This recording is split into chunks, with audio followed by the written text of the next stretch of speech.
પૂર્વ ન્યાયાધીશ સ્વાતિબેન ઠક્કરે ટ્રિપલ તલાકનો ઐતિહાસિક ચુકાદો સ્ક્રીન પર લાવ્યો.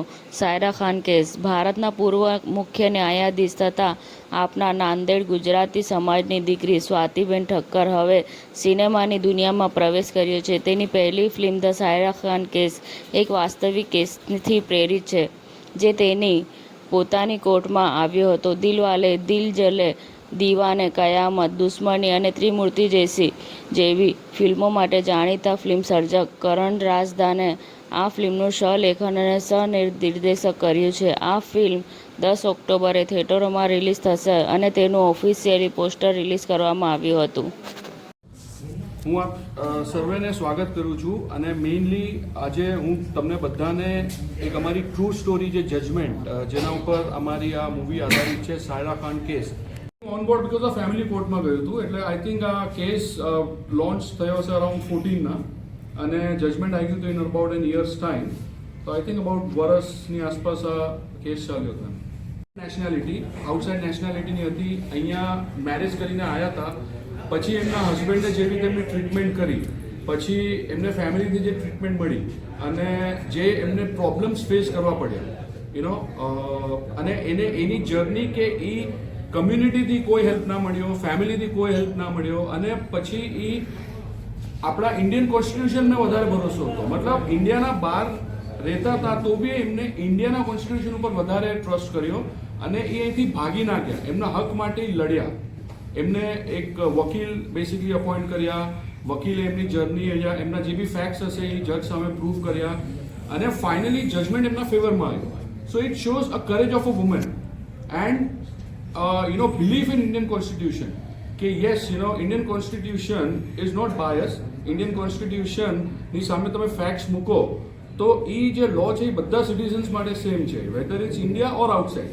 ભલે આઉટસાઇડના હતા પણ એ ઇન્ડિયામાં તો બી એમને એક હક મળ્યો, એમને જજમેન્ટ મળી. So this is what is about the movie. એ પોતે જ જજ હતા, એમને એક જજમેન્ટ આપ્યું હતું એમના એક કરિયરમાં. એનાથી ખૂબ જ ઇન્સ્પાયર થયા, એમના દિલથી બહુ નજદીક હતું આ જજમેન્ટ. તો એમણે એમના જોબમાંથી VRS લઈને એમને ડિરેક્ટરશિપ 2 વર્ષ સ્ટડી કરી અને એમને બેસિકલી આને એક મૂવીના ફોર્મમાં અમે લોકોએ ડેપિક્ટ કરી છે, એમની જે જર્ની છે. અને it's a true story, it's a very beautifully portrait. તમને બધાને બહુ નોલેજ મળશે about the Indian constitution, about how the laws work in Indian constitution, કેવી રીતે કોર્ટમાં કેવી રીતે કયા લોઝ કેવી રીતે પ્રેઝન્ટ કરવામાં આવ્યા હતા વકીલો થ્રુ, કેવી રીતે આ જજમેન્ટ થયું હતું. તો હું આ બધાને રિક્વેસ્ટ કરીશ કે આપના નજદીકી સિનેમાઘરોમાં આ મૂવી રિલીઝ થાય છે આ ફ્રાઇડે 10th ઓક્ટોબર 2025માં ઓલ ઓવર ઇન્ડિયા.